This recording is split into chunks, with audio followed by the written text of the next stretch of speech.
it's a Dell, and it's cool, but I didn't want a new computer. I wanted my old computer, Mm-hmm. but my old computer left me.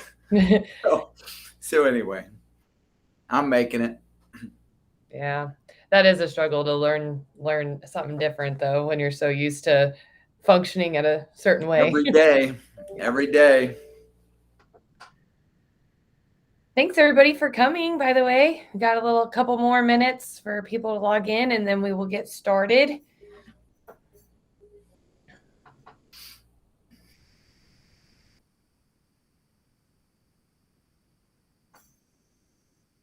Jeez, I should have cleaned up my desk. Look at all this junk I've got. If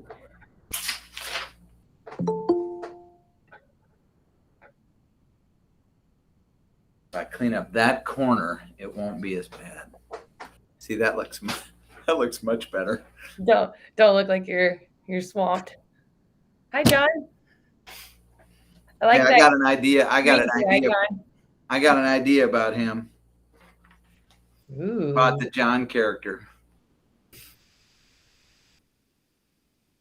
John, I How's heard that? Jeff was giving you a hard time the other day. Actually, I was singing your praises. Oh, it was nothing. I'm used to it by now. It was You easy. should be. Hey, have you practiced that buyer presentation anymore? Yeah, I ran through it once today, and then I made some final changes to the packet a little bit more. That's cool. I may ask you to present that. Would you go crazy if I ask you to present that at a next gen or something? I don't mind at all. I just think it'd be really cool. I thought it was really good I thought it was really good, and it would be good for everybody to see. I appreciate that. Yeah, I don't mind at all. Just let me know when. I will. I'm saying that without asking Kaylin or anybody else. So she's like, Hey, actually, I had it written down to find notes from last time that we met in Next Gen, and it said like bring something a little different to the table. So hey, that works. I think everybody gets something really good out of it. So. Mm-hmm. Well, I don't think that we spend a lot of time, and I'm hoping that we change that as we keep going. But spending more time on that practice piece because I don't think a lot of people dive deep into that, and a lot of agents struggle with knowing exactly how to present or what materials to use and stuff. So I think it's all really great info. Yeah, it is for sure. And it's not something that we talk about a lot. So good to talk about it. All right, guys, let's get into this new agent contract class. So I had a couple agents bring this to the table as far as a class idea, and I spoke with Jeff about it and, of course, brought him in because he does a much better job talking about contracts than I do. But the whole concept behind this class that I wanted to bring to you guys was the ability to talk and discuss around what a new agent might potentially need on the sales side, because that's what we're going to focus on today when you have those buyers come and you're trying to do this particular side of that transaction, I guess listing, I don't know, but so yeah, I wanted to dive deeper into that for you newer agents, and also admin. We have some admin in here. So if you guys have any specific questions around some of these documents, please throw a hand up or just unmute your mic, and we can definitely get those answered for you. So I'll let Jeff kind of run with this first one, and we'll just take it and go through it. So Christina and Avon's on here, and like you said, Kaylin, the challenge is twofold. It's one thing what an agent will encounter and what questions an agent could have from their buyers, or sellers even around the contract, versus what we're going to do from a processing and an auditing standpoint too. So wherever it comes, wherever the questions come, just ask them.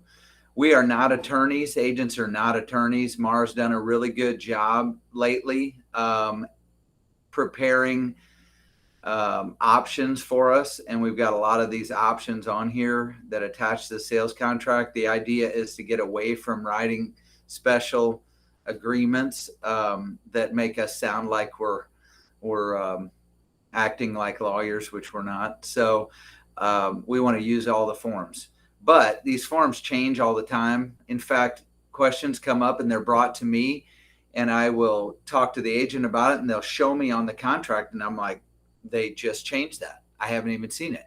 And then they update them semi-annually or so, and then we find out the changes. So it never hurts to go through these, but it seems like always a learning process. So everybody on here that I can see has been through a contract before. So I'm gonna glaze over portions of this, but stop at the end of every page to see if there's specific questions about that page.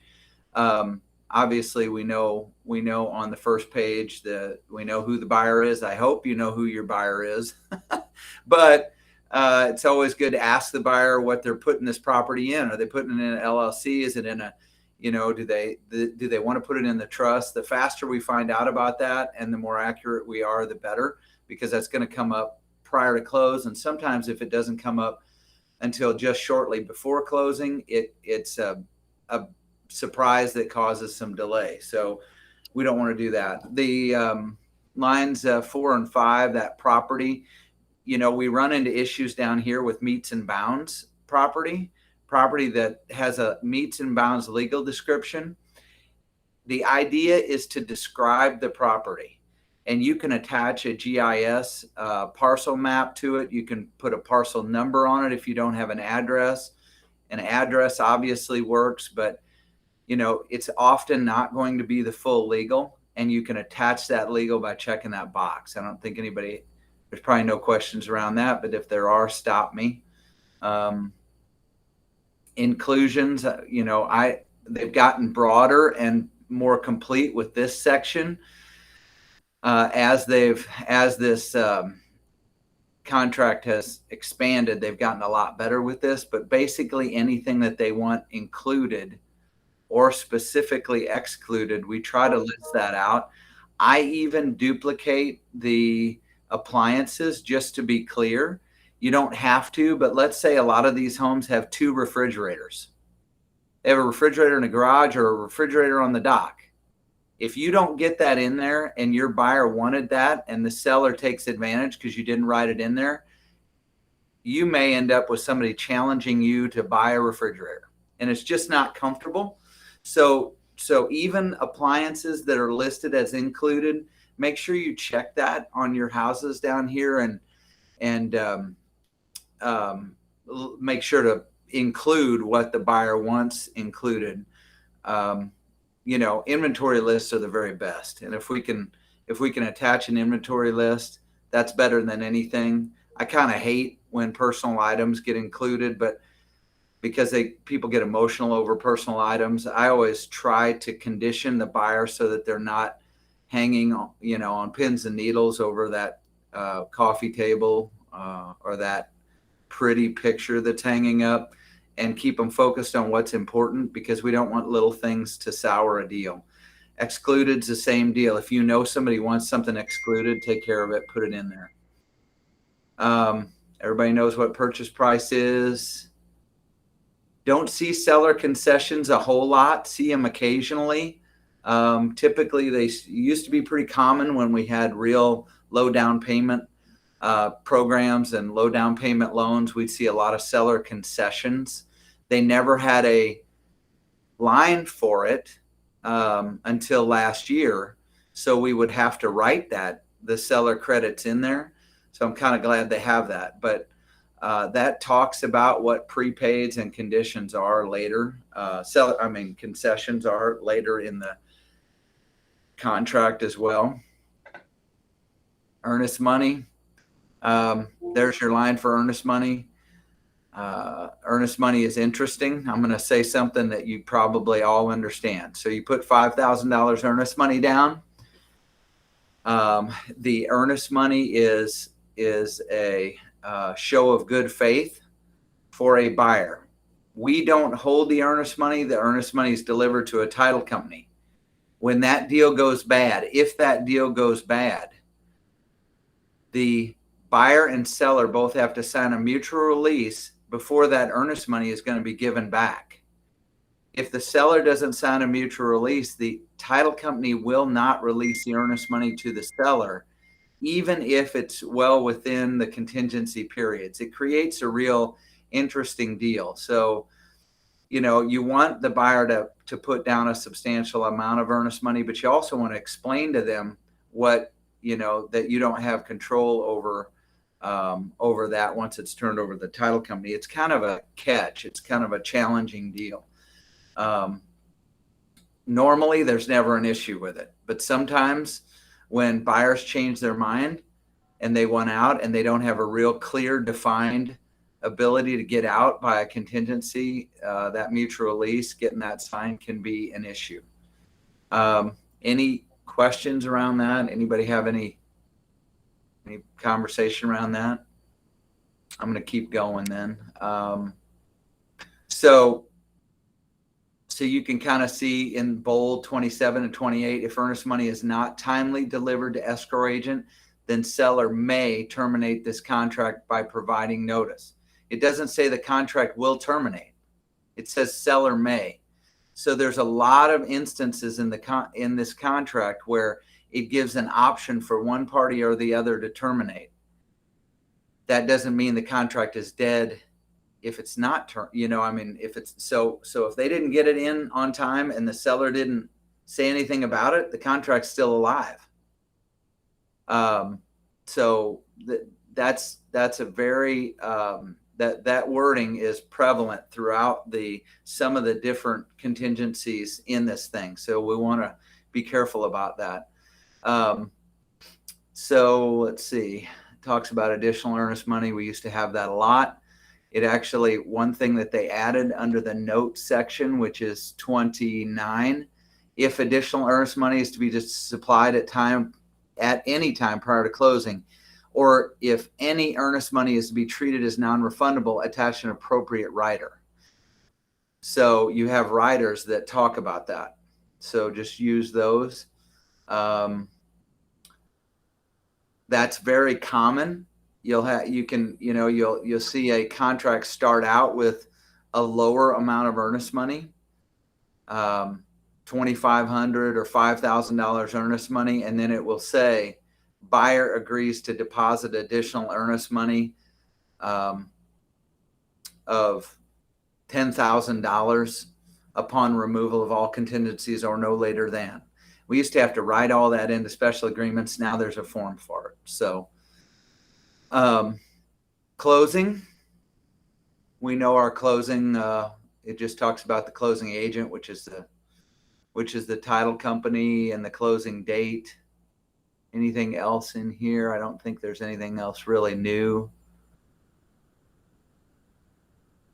It does say attach a rider about possession if it's other than at closing. So if it's possession prior, which we don't like. Possession prior to closing, that's a personal statement, but I don't like possession prior to closing because it's just kind of dangerous. So make sure that you're careful with possession prior to closing. Sometimes sellers, I've seen more of this lately than not, where they want possession after closing because they're moving and they need extra time, and that's safer than possession prior to closing, but it's not a great thing either. But there's forms for both of those now, and that helps clarify a lot of things. Any questions about the first page? Nope. I don't see anybody. Second page, then. Your contingencies, sale is contingent, is not contingent. This is an interesting one. Sale contingencies. So it's just a box. It's not contingent upon the sale and or closing of another existing property, or it is. That's relatively recent change as well. If it is going to contain a rider that talks about if it's contingent upon the sale or if it's contingent upon the closing. Appraisal contingencies really commonly checked anymore. Lots and lots of these have appraisal contingencies. If you've checkmarked this box, you'll want to be careful about this. Make sure you read this contingency. Line 62, if a buyer desires to act on this contingency, buyer must deliver a written request and a copy of the appraisal to the seller no later than blank. And it says 25 days, if none stated, after the effective date. Make sure you hit your days, and make sure you deliver your notice, because the next thing says, if buyer does not timely deliver the appraisal notice to seller, this contingency shall be deemed waived. So if the appraiser doesn't get it done, or you don't deliver notice, they've just let go of their appraisal. So all this is a renegotiation. If the property doesn't appraise at or above the purchase price, they can get out by delivering notice, or they can try to negotiate the purchase price. It actually talks about the earnest money being returned to the buyer if they get out too. So that's pretty clear. Financing contingency. So there's your not condition, or your first one just waives it. But it does say that this is added fairly recently too. Although not a condition of performance or to performance, buyer may finance any portion of the purchase price. So lots of agents in a multiple offer think cash means cash. And cash doesn't mean cash. It's caused bad surprises with sellers who think that a buyer is paying cash for their property when they've checkmarked no, not contingent upon financing, because in the old days, that's what we thought it meant. Now it means I'm just not making my contract subject to getting financing. But that doesn't mean you're not going to get a surprise, because a deadline for a loan commitment or for an appraisal isn't going to come up later. So, this is not really a buyer's issue. It's a seller's issue. An agent should condition their seller, especially if they're dealing with multiple offers, that if they're accepting a cash contract, they still could potentially deal with a delay. We've had this happen time and again on these multiple offers, and the sellers just get crazy mad because they said, well, that was cash. They weren't getting a loan. Well, that doesn't necessarily mean they don't want to get a loan. Even if people can afford to pay for it at 2% interest, they might decide to loan the money, Mm-hmm. So it's good to just kind of throw it out there, so your seller understands that. It's a great thing for buyers too, because they can have as long as they have the confidence that they're going to get the loan, they don't need to make it contingent upon financing. They can make it contingent upon appraisal. Sometimes they don't even want to do that, but on the buy side early on, especially in the multiple offer game, we heard a lot of agents that were suggesting that their buyers leave a financing contingency in the contract, and they would lose. And the agent would say, well, I had to protect my buyers. Well, if the buyer is confident in getting the loan, it's not your job to quote unquote protect them. You need to explain to them, all of the issues. But sometimes buyers are okay with that, even if they're getting a loan. So kind of rambled on that one. But if you do have financing contingency, there's your conventional. We don't see non-conventional very often. But if there is, there's a rider for options for non-conventional.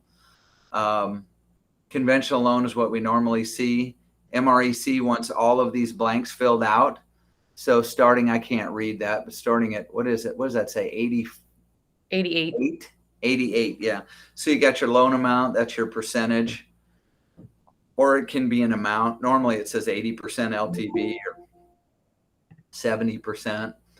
Interest rate not to exceed. So if I was a buyer's agent, I'm going to put a little higher rate on that, because I'm going to give them a little bit of flexibility. Sometimes the seller's agent will catch that. Amortization term, everybody knows what amortization term is, 30-year is about the most. Rate type, fixed or adjustable. Other terms, you can put NA, you can put you can put a line through some of these if you're not using it. 0, a blank, NA, unknown, but they just want something in there. From an audit standpoint, that's what they want. So that's a kind of a Avon and Christina note. Title survey. This is a option. Sellers typically 80 or 90% of the time, probably 90, the seller is going to provide for the title commitment, and the buyer is going to pay the cost to issue an owner's policy. So C is normal. Seller shall deliver to buyer title commitment at seller's cost to issue an owner's policy at buyer's cost. But 97, where that says 10 days if none stated, we are missing. Almost every title company down here is missing those dates. That date should be pushed out if you have overall time. And if you don't have time, you need to call the title company that you choose and make sure they're queued up, that they have to get that commitment in by those days. Because, really, it's not normally, if a property is conveyed over and over throughout the years, or if it's brand new and it's been platted, normally there's not an issue with the title commitment. But something could come up on there that needs to be resolved, and does often come up on there in the exceptions that they're not going to cover on the title insurance policy. And in that case, you don't want to have missed that date and shortened your days down. So 109, buyer has blank days, and it says 20 to review title commitment after receipt. So it gives 10 for them to issue it, 20 for them to review it. And then it goes on to give 20 more. Now it gets unrealistic on the dates, because the dates will run past your normal closings. And I like to try to tie all the dates to the overall timeline of the contract. Does that make sense? I'm looking up in the air. My neck is just yelling at me for doing that. Sorry. You said something cool about this new computer, but it's not cool. I got to raise my seat up. Mm-hmm. They took my good old chair out of this office too. It was old and beat up and looked terrible. And so they stole it and put a new one in here, but it's just not used to my butt. I don't like it. Okay. Any questions on page 2? Nobody? Okay. Page 3. Is that page 3? Normal stuff. Okay. Inspections, big old important inspection stuff. Normally we'll always have inspections. Property data review usually stays at 5 days. That's pretty normal stuff. You can kind of see what it includes. No, look on here though, 343. Look what property data includes, including but not limited to zoning regs, taxes, school district, square footage, or land improvements. Lots have come up with square footage lately, and they've done all that they can do, I think, to protect us from square footage.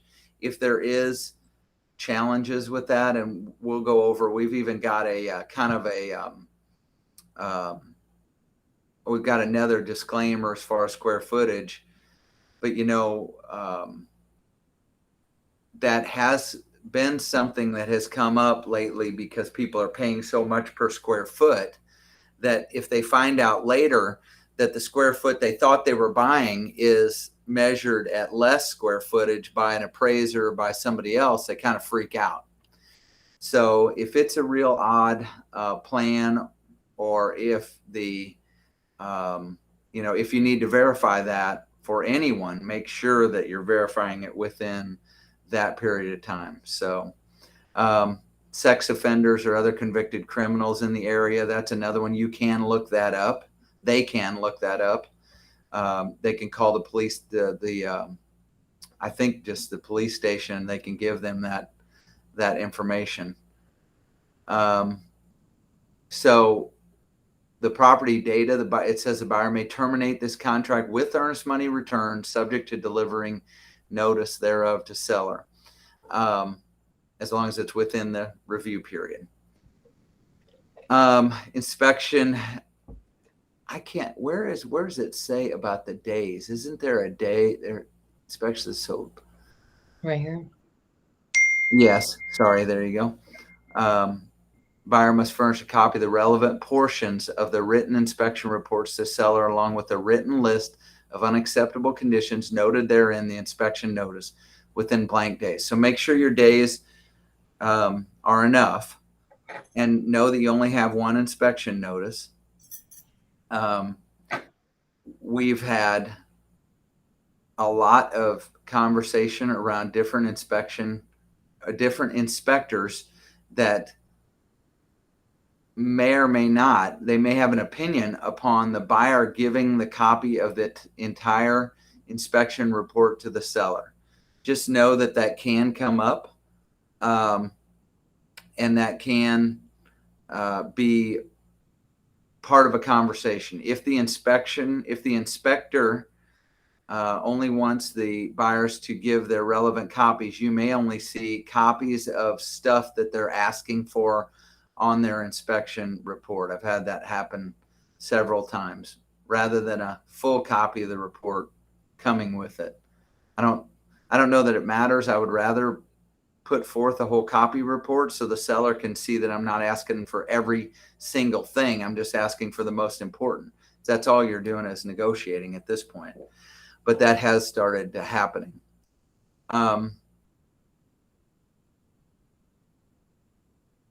The time frame for resolution is under that 174. We do not have many people check mark the limitation at all. The 170, we don't usually have that.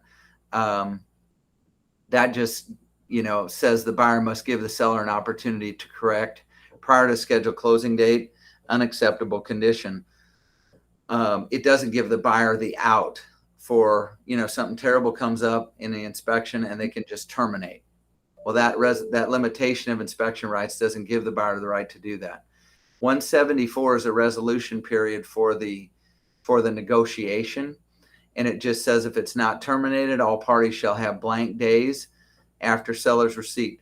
Make sure that you, as the buyer's agent, watch that date, because it says that either a written commitment by a seller to meet all requirements originally submitted by buyer in the inspection notice at seller's expense prior to the scheduled closing date, or B, by buyer to accept the property without satisfaction of any such requirement shall constitute an agreement for purposes of this paragraph, even if earlier negotiations failed. Prior to that, it says if this contract is not terminated as provided above, the parties shall have blank days after seller's receipt to reach a written agreement to who will complete and pay for the correction of any unacceptable conditions or a monetary adjustment at closing in lieu thereof, or this contract will automatically terminate with the earnest money to be delivered to buyer. Now that's the part that I wanted to hit. So this contingency, if they don't reach resolution in that period of time, the contract terminates.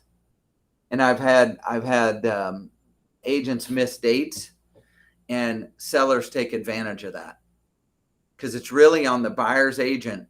The buyer sends an inspection notice to the seller. If you don't get response, it's kind of on you to know what's going on with that. Or if the seller responds to what they'll do and the buyer doesn't respond back, that resolution period comes into effect. And if you miss it, it says it's terminating your contract. Well, sometimes these contracts have backup contracts on them that we don't even know about. And we got to watch those dates really close. So I think that's all it needs. That's all I got to say about that. Anybody got questions about that? It's probably the most common thing that's talked about is inspections.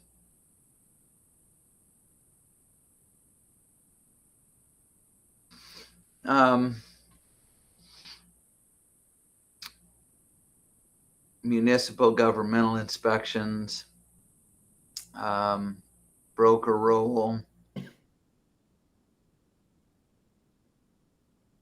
home warranty. These are pretty clear to me, but if anybody has any questions about them, let me know. Home warranties are an awesome, another way for a seller to release, to limit liability. And it's another level of protection for a buyer. I think we should promote them a little more than we do, or at least give the buyer the option, because they do nothing but help everyone involved. It's just an insurance policy, if you will. Disposition of earnest money. This is the part that talks about what happens if somebody gets out, and what the escrow holder can and cannot do. And it says that right there, what we were talking about. It says, as the case may be, escrow holder shall not distribute earnest money or any other escrowed funds held by it without written consent of all parties. So it's talking about that mutual release if the contract goes bad. That is not, something that we control. We cannot force a seller to sign a mutual release, or a buyer. I mean, a buyer always wants their earnest money back usually, but sometimes sellers don't sign those. So it's just good to talk about that. Loss, condemnation, you guys, pretty normal. Read through that though. Adjustment, closing costs, unless you have negotiated in some other way, this is what your contract will say, who's paying for what.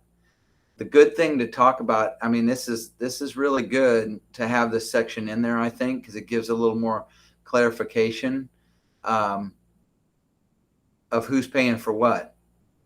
Hazard insurance premiums from and after closing, flood insurance premiums, fees for survey or appraisal ordered by, title company charges.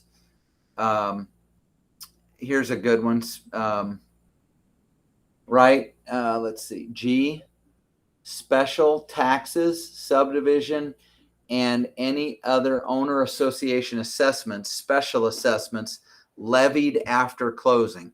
So I had a question today about buyer buying a condo, and they got the resale cert, and they asked for copies of the minutes of the meeting. And in the minutes of the meeting, the association had talked about doing a renovation to the pool. And so the buyer was like, well, who's paying for that? Well, they're talking about it for next year.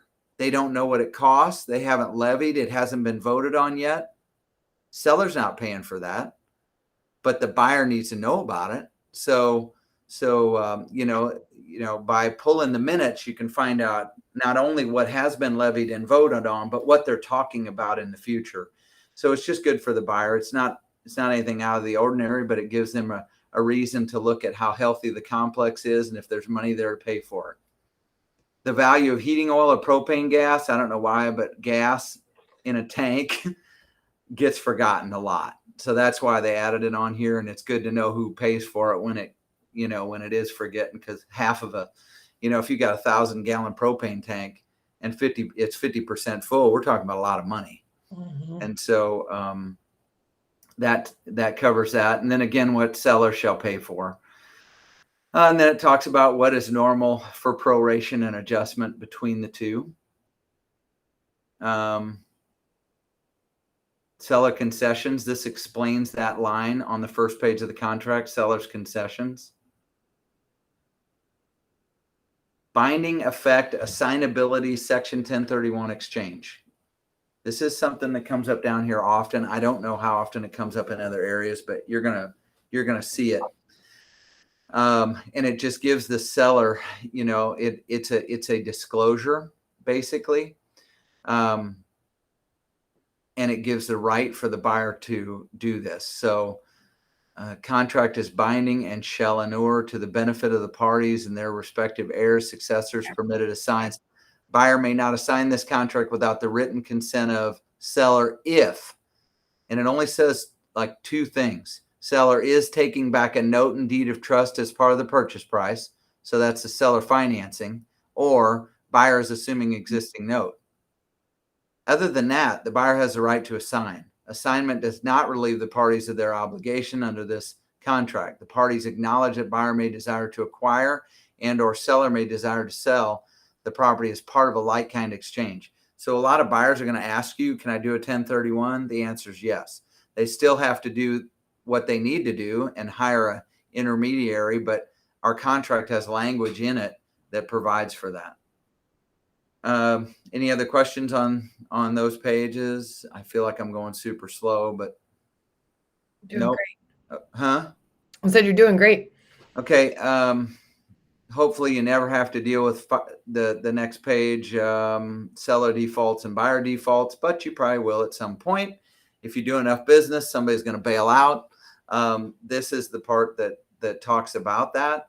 Again, we aren't attorneys, but we can give them their options. Mel called me in a panic yesterday. Come over here. A buyer was due to close today, and he said, "I'm not doing it. I thought the price was $10,000 less than what it was." She goes, "What do you mean you thought the price was?" On August 24th, I sent everybody copies, including you. You guys signed it. Nope, it's not what I remembered. Long story short, we got the guy on the phone and I said, "Look, we're not attorneys. I'm not judge and jury here, but let me tell you what's going to happen. First of all, they could keep your earnest money. I know they could keep it." And I said, "Well, you'd be lucky if that's all they did, because they canceled rentals on their place. They moved their personal stuff out, and we're one day away from closing, and you're going to get out. The other option they have is they're going to proceed to close. They're going to sign their paperwork, and they're going to sue you for damages, and they're probably going to have them.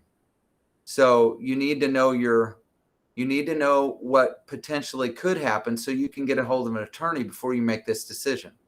Long story short, they were just at walkthrough, and he's closing, but it was a scary deal. This kind of sets up the, this kind of sets up the some of that discussion. And again, we're not attorneys. We don't make these decisions. So if we're faced with that, it's my opinion that we shouldn't threaten, but we should give people their realistic options. They do have a contract. They don't just, sometimes when it's last minute, they don't just deserve to just walk away. Seller's disclosure, one little note, a seller's disclosure is just that. We can't force somebody to sign one. But from a buyer standpoint, they need to either see it, sign off on it, or they need to know that there's a seller's disclosure coming, which is B, or they need to know there's no seller's disclosure attached. Lead-based paint. Anything else on this page? Pretty normal. Make sure that if you're attaching any kind of rider, it's check marked and attached by writing it in. If it's not one of the 4 normal ones, there's all kinds of riders in forms right now, and they're really good. We'll go over a few of those.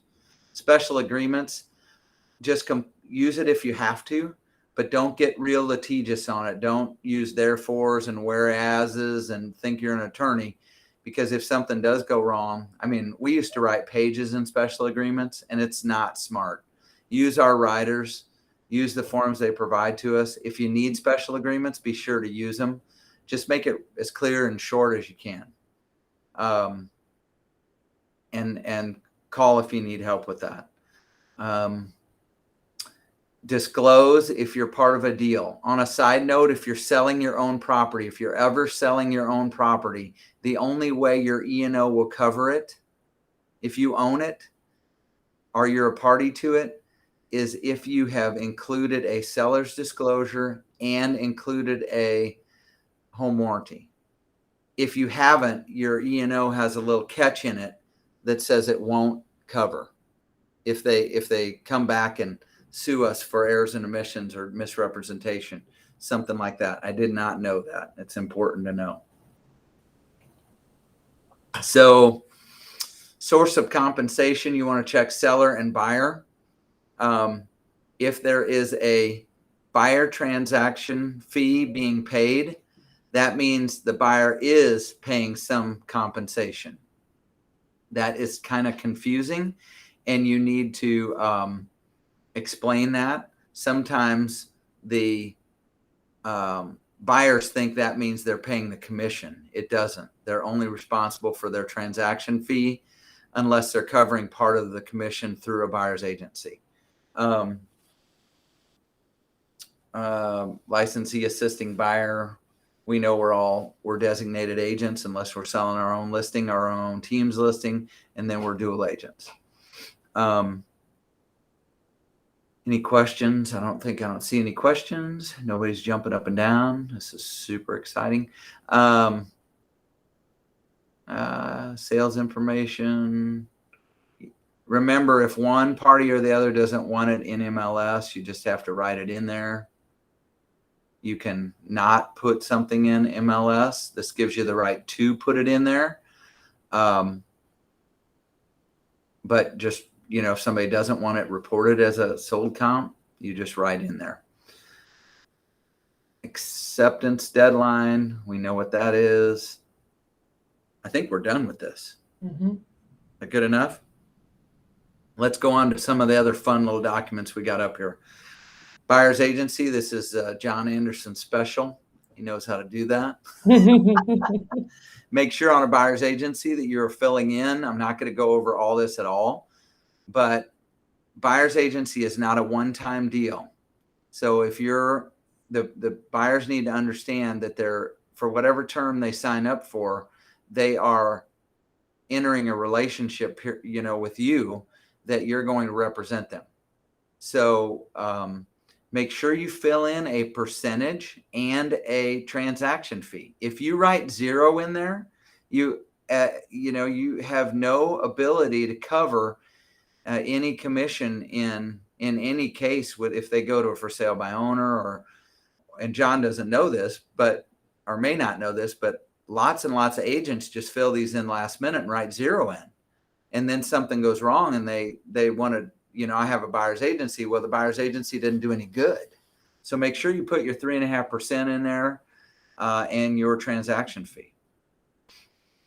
I'm gonna keep going. Any issues, any questions with buyer's agency, just let me know, but I think we can run right through buyer's agency. I got a quick question. Yep. So if you write down 3.5% and then the listing has it at 3% for you, what happens with that? Well, you can invoke your buyer's agency to cover the other 0.5% as long as you discuss that with the buyer, because it's very likely that buyers won't understand what they're signing. At least in the majority, in our past, that was the case because it was never explained like you presented the other day. But yeah, that's what this contract's for. This contract says if it's not covered up to that amount, they're going to pay it. Okay, thanks. You just don't want it to be a surprise. Now, Jeff, question, because I've had some agents ask me this too, newer agents. When they do charge a transaction fee, how can they get that? I guess is how it was worded to me. Can they get it right then in a check? Does it have to go to the title company? How does that work? They can absolutely get it in a check if they want to. If they want to charge it up front, more power to them. That's what that Julie Shively in Jeff City, little frail Julie that did that video for us years ago, she would charge $750 and she needed it up front. So upon signing of the buyer's agency, they give her a check for $750. Cool. Now, that's probably very rare, but they have every right to do that if they get this contract signed. Okay. We also have the right to collect off of this contract, kind of like John was saying. If they get a for sale by owner that refuses to pay commission, we can collect the commission from the buyer from this. So this is a contract with the buyer, just like a listing agreement, that really is the only way for us to guarantee we're going to get paid. Important. Really important. Okay. Anything else with this one? Let's keep going because we're moving fast on time. I think everything else is pretty understandable on that. Backup contract writer. If you're in a multiple offer deal, you lose, you do not win, but you get the option to write a backup. Sometimes it's very hard to find property these days. Don't be afraid to write a backup. Lots of things fall out. And it doesn't lock the buyer to anything incredible. So it gives the, let me see, is this the right one? Let me see. Writer is attached to and forms a part of the contract.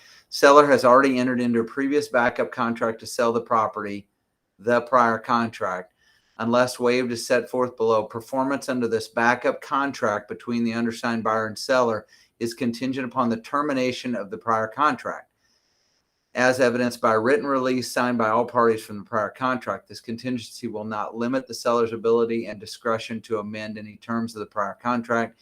In the event upon closing of the prior contract, this backup contract will automatically terminate.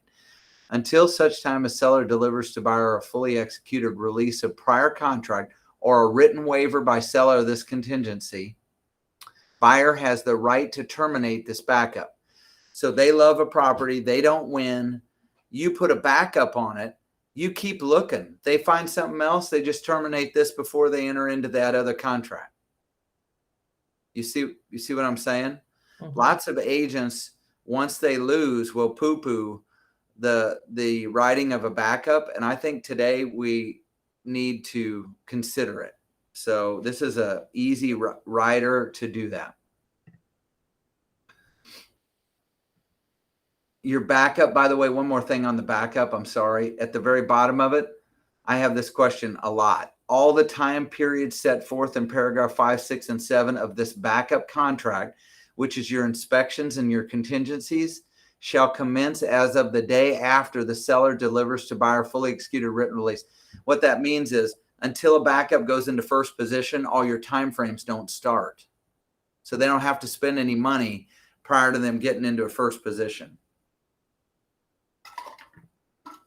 They do have to put earnest money up, by the way. So, yep.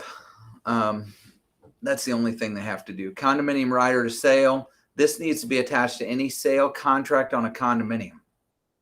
And it talks about the Uniform Condominium Act, which basically is the act that gives the buyer the right to review an original sale certificate or a resale certificate and get out if they have any problems with it. And this just says that they have not yet received, or they have received an original sale or a resale. And it talks about first right of refusals.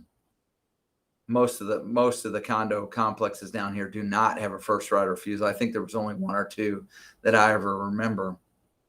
But this does need to be attached to all contracts with condominiums.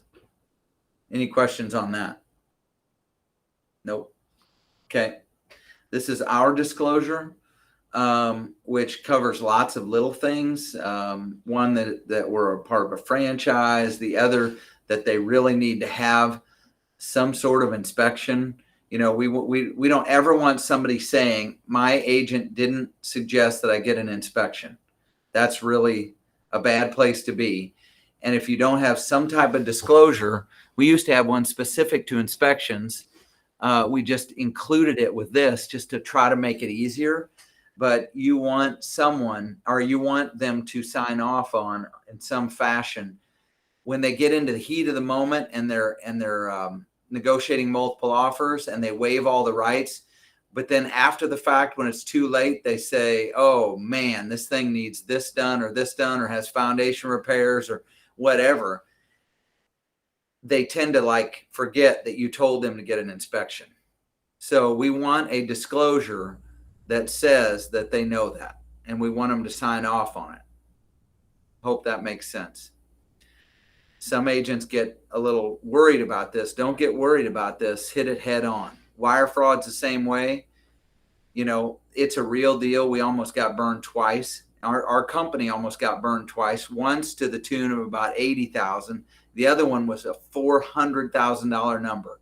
The seller almost wired their proceeds, almost gave instruction, actually the title company, almost gave instruction to wire the proceeds to a scammer that somehow got in the loop at just the right time. So don't ever, make them know that stuff goes on, and they don't do that by email. They call and verify things.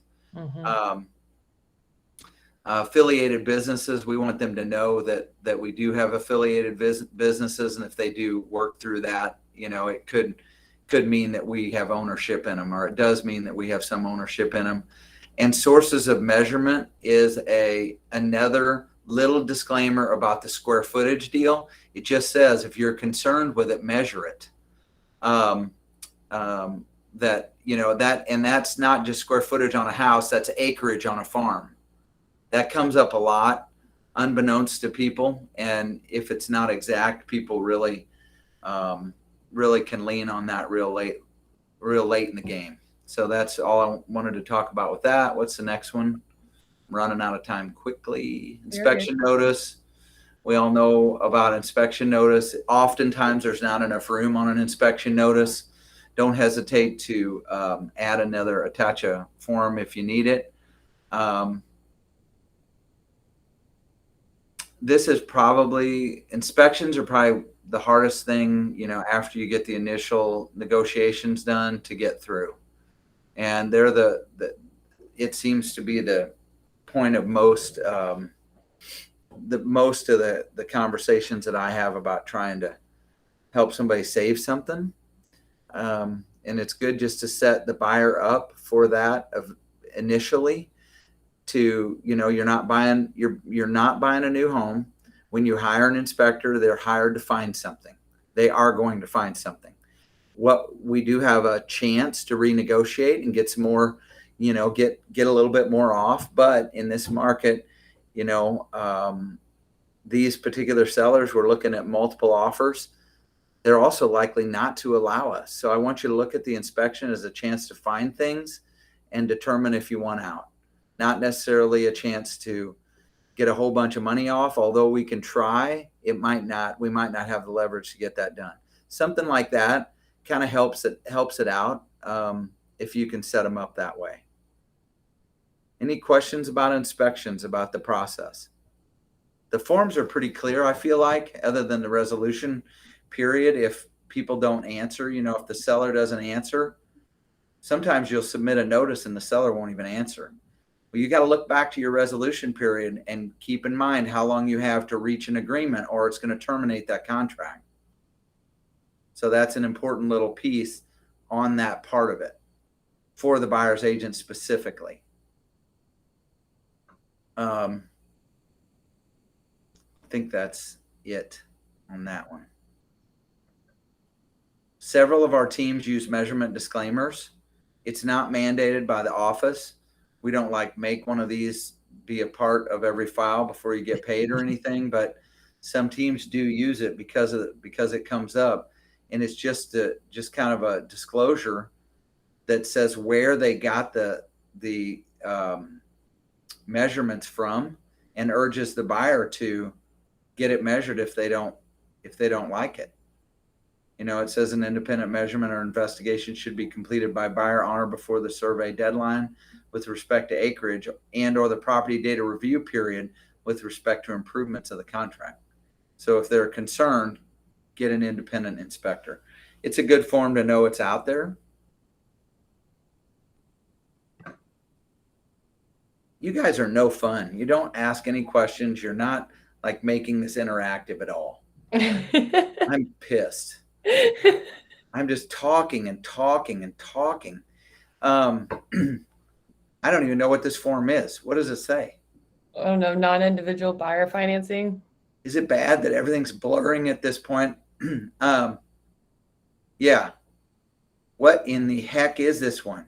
I Did don't you know. throw this in there? Is this like a curveball test by Kaylin?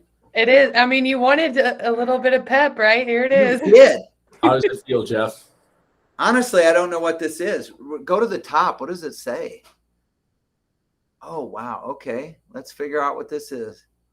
Designed for use in situations where a buyer is not an individual. Oh, buyer's legal entity such as corporation, LLC, signing on behalf, blah, blah, blah, blah, blah.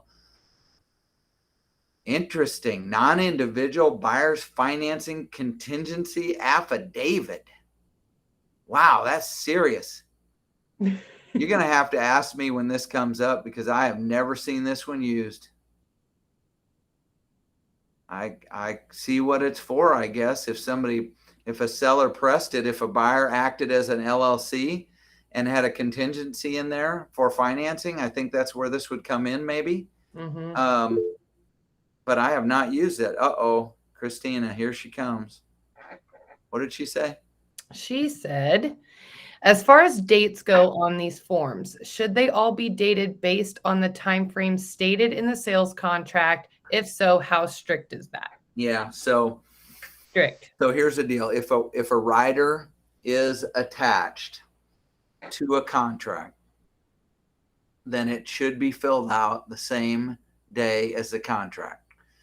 If you're talking about the question that Tracy just asked me about a few minutes ago, that one was on the contract condominium rider, I think, and it was dated like 2 days afterwards.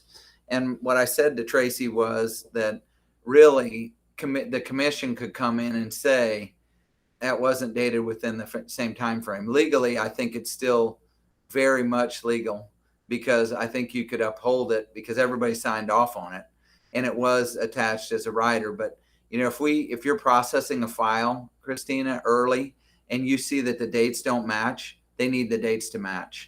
If it's after closing, let me know and we'll make a determination of whether it's worth it or not. If they've done everything they have to do, and the dates are close, we might let it slide. But really, from an agent's perspective, if they attach a rider, it needs to be dated.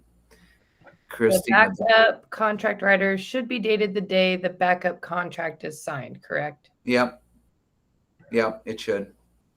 If you guys take anything away from this class, it's that dates are very important. Oh, they are. Because that's, you know what? Your deal might go through fine and you might close it. But if they pull your file, if they pull that file in an audit, you're going to get dinged. Because the dates should be the dates. If a rider's attached to a contract, it has to be signed the same time. It needs to be. I mean, that's the idea. So. Last one, sight unseen rider. Woo! Yeah, this is like the last year, period. I mean, they make this stuff up when it's needed as the market demands. We had never, ever had to deal with this. Avon said something. Avon said, as an admin, how should we handle non-exclusive buyer contracts versus exclusive buyer contracts? Who determines whether they're non-exclusive or exclusive? I mean, apparently that's written on the form? Avon, is that written on the form where it says non-exclusive? It's written on the form, so like up at the top, but how, should we be keeping in contact with other agents or with the buyer to see if they're working with someone else in the meantime? So I think that's an agent's issue. I would bring that up with Derek and Danae just to see what their take on it is. But if an agent signs a buyer's agency with a buyer, they better be working for that buyer or that buyer's not going to be their buyer anymore. We have to keep in touch with our people. And if we got a contract with them, my gosh, they have committed their loyalty to us. We got to do the same for them. If an agent writes non-exclusive on a buyer's agency, they must have a reason for that. They must have known that person would not commit to an exclusive buyer's agency, and yet they needed them to sign a buyer's agency to write a contract on something. Does that make sense? And the buyer said, I'll only sign this if it's non-exclusive or something like that. I don't know. There has to be a reason around it. And what I would do is speak to Derek and Danae about it. From an auditing standpoint, it doesn't make any difference. Okay. If they write that on there and everybody signs it, the MREC isn't going to say anything. It's Okay. more like the agent is at risk, you know. The agent's kind of putting themselves at risk, working with somebody that won't sign up. So this sight unseen guy, you know, seeing that all the time, it might, my only opinion with that is we've seen some lately that the buyer is reserving the right to review the property way outside of the 5 days, like 10 and 15 days. And that really kind of goes against the sight unseen. Usually they're doing a sight unseen to compete, to get an offer in right away, to get in the mix, and pushing it out like that for convenience is a bad deal. I think if your buyer's going to write on something sight unseen, they need to get here quick. We have had some sight unseen deals that have went almost the whole term of the contract and then fell apart, and that's a bad deal. So if your buyer hasn't seen it, this is a good protection, because it does put that language in there about, you know, if they're unsatisfied with the property, buyer may terminate. But at the same point, if you're competing, it's not going to do you any good to put one of these in there with a long period of time on it. So it's an interesting form. Waiving the right to view the property is kind of interesting. You know, sometimes the buyer will say that that they want the agent to do a FaceTime or a video or what have you, and we should do all that. That's where this came from. This waiving the right to view, I think, came because people were, again, going back. It was so competitive, they had to get it, but then they would not like it, and they would go back to the issues that the agent didn't point out. So that's where this came from, and it's a really good protect yourself type of option. I know we didn't cover everything. We tried to cover a lot, but as you can see, it took a while to do it. But thank you guys for dealing with that. I think contract classes aren't fun, but it's really important. So if you have any specific questions that come up, don't hesitate to give us a call. Mm-hmm. Newer agents too. Just a reminder, pay attention to your checklists on the paperless pipeline, because a lot of what you need for each deal is listed on those checklists too, if you ever get confused.